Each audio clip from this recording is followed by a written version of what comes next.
မွေးရတဲ့ကြောင်ကကိုယ့်ရဲ့ကလေးကိုကုံမိချင်မိလို့ဒဏ်ရာသေးသေးလေးပဲဆိုပြီးတော့ဘာမှမလုပ်ပဲဒီတိုင်းထားတင်လားဒီနေ့မှာတော့မိဘတိုင်းအရေးတကြီးတီးထားတင်တဲ့တရိတ်ဆန်လေးကုံမိချင်မိလို့ရှိရင်ဘာလုပ်ရမလဲဆိုတာနဲ့ခွေးယူပြန်ယောဂကာကွယ်ဆေးအကြောင်းကိုရှင်းပြပေးသွားမှာဖြစ်လို့အဆုံးထိကြည့်ရှုပေးကြပါအောင်နော်အားလုံးပဲမင်္ဂလာပါကျွန်မတော့ Clay Lucas ဆရာဝန်ဒေါက်တာလင်ဖြစ်ပါတယ် Clay ကျမရေးဗီဒီယိုတွေကိုဒီ Happy Kids page ကနေပြီးတော့မှမျှဝေပေးရရှိပါတယ်အရင်ဦးဆုံးအနေနဲ့ပြောပြချင်တာကခွေးယူပြန်ယောဂဆိုတာ virus ပိုးတစ်မျိုးကြောင့်ဖြစ်ပြီးတော့ဒီအုံနှောင်းနဲ့အာရုံကြောစနစ်ကိုဆိုးရွားစွာထိခိုက်စေနိုင်တဲ့ယောဂဆိုးကြီးဖြစ်ပါတယ်။ခွေးယူပြန်ယောဂကဘယ်လိုမျိုးကူးစက်နိုင်တယ်လဲဆိုလို့ရှိရင်ဒီခွေးတွေကြောင်နေလင်းတို့ရဲ့အစရှိတဲ့တရိတ်ဆန်တွေဟာကုတ်မိတယ်ချစ်မိတယ်ကိုလူကိုကိုက်မိတယ်ပြီးတော့သူတို့ရဲ့တတွေးတွေကနေပြီးတော့ဒဏ်ရာတစ်ခုခုကိုအဲ့လိုမျိုးထိမိရာကနေတဆင့်ကူးစက်နိုင်ပါတယ်။ကြောင်ကုတ်တာဟာလည်းခွေးကြိုက်တာလိုပဲအန်ဒီရရှိပါတယ်ဒီကြောင်ရဲ့သူတို့ရဲ့သွားတွေမှာဆိုလို့ရှိရင် virus ပိုးတွေကညှိနေနိုင်လို့ပါဒါကြောင့်မို့အိမ်မွေးကြောင်ပဲဖြစ်ဖြစ်ပြင်ရကြောင်ပဲဖြစ်ဖြစ်ကုံမိချစ်မိတယ်ဆိုလို့ရှိရင်မပေါ်စားသင့်ပါဘူးဒီတရိတ်ဆန်လေးကုံမိချစ်မိလို့အကိုက်ခံရတယ်ဆိုလို့ရှိရင်ဘာလုပ်ရမလဲဆိုတော့အရင်ဦးဆုံးအနေနဲ့ဒီဒဏ်ရာကိုရေနဲ့တန်းစင်စွာဆေးကြောမယ်ပြီးလို့ရှိရင်ပိုတက်ဆေးရည်ဒါမှမဟုတ်လို့ရှိရင်အရက်ပြန်ပေါ့နော်ဒီ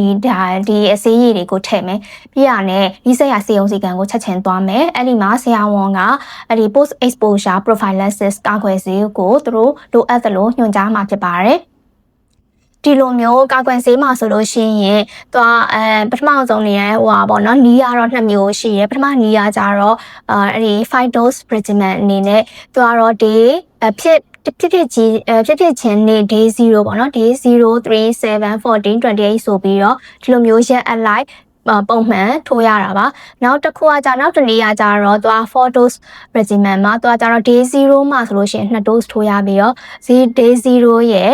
day 7ရဲ့21ရဲ့ဒီလိုမျိုးထပ်ပြီးတော့ထိုးရတာပဲဖြစ်ပါတယ်ပြီးတော့ဒီလိုမျိုးကာကွယ်ဆေးအရင်ခင်ကပေါ့နော်မထိုးထားတဲ့သူတွေနဲ့ဒီလိုမျိုးပြင်းထန်တဲ့ထိန်ဟာရှိတဲ့သူတွေကဆိုလို့ရှိရင်ဒီ rabies immunoglobulin ကိုထိုးနှံဖို့ညွှန်ကြားခံရနိုင်ပါတယ်ဒီ immunoglobulin ကိုကြတော့အနာပတ်လည်မှာထိုးမယ်ပြီးတော့ကြံတဲ့ဆေးကိုကြတော့ဒီ IM အနေနဲ့ intramuscular ပေါ့နော်မာဆယ်တဲ့ကိုထိုးသွင်းရမှာဖြစ်ပါတယ်ဒီဆေးကိုကြတော့ခုနကကာကွယ်ဆေးထိုးထားတဲ့နေ့မှာတပြိုင်နဲ့အဲ့ဒီနေ့မှာပဲထိုးရမှာပဲဖြစ်ပါတယ်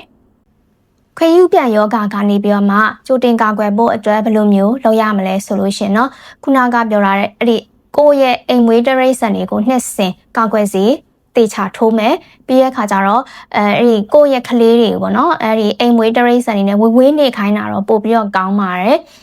pre exposure prophylaxis အနေနဲ့ဒီခွေးယူပြန်ယောဂအဖြစ်များတဲ့ data တွေပြီးတော့ဒီတရိတ်ဆန်တွေနဲ့အငြင်းဆက်ဆံထိတွေ့ပြီးတော့အလုပ်လုပ်ရတဲ့သူတွေအားဆိုလို့ရှိရင်ကြိုတင်ပြီးတော့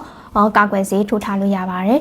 WHO အရာဆိုရင်3 dose အနေနဲ့ဒီ day 0 7 21ဒါမှမဟုတ်လို့ရှိရင်28ပေါ့နော်ဒီလိုမျိုးမှာထိုးရတယ်နောက်ပိုင်းတွေမှာကြတော့ဒီ CDC ကပေါ့နော်ပြောင်းလဲလာတာကြတော့ဒီရက်တွေအစား2 dose ကနေပြီးမှအစားထိုးတာပေါ့နော်ဒါတွေကနောက်ပိုင်းမှာအသုံးပြုလာပြီးဖြစ်ပါတယ်ဒါပေမဲ့နိုင်ငံတိုင်းမှာတော့သူ့နိုင်ငံနဲ့သူကွာခြားချက်တော့ရှိနိုင်တယ်ခွေးပြန်ယောဂကူးစက်နိုင်ခြင်းရှိသူတွေအတွက်ဆိုလို့ရှိရင် antibody level ကိုပြန်ပြီးတော့စစ်ဆေးပြီးတော့လိုအပ်လို့ရှိရင်တစ်နှစ်ဒါမှမဟုတ်လို့ရှိရင်2နှစ်မှာ booster ထပ်ဆောင်အပိုးထပ်ထိုးပြီးဖို့လည်းလိုအပ်နိုင်ပါတယ်ခွေးယူပြန်ယောဂဆိုတာ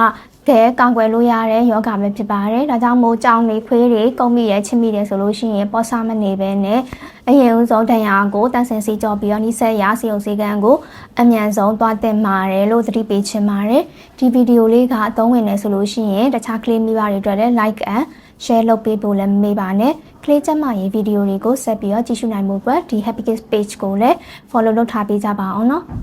ကလေးများအားလုံးကျမ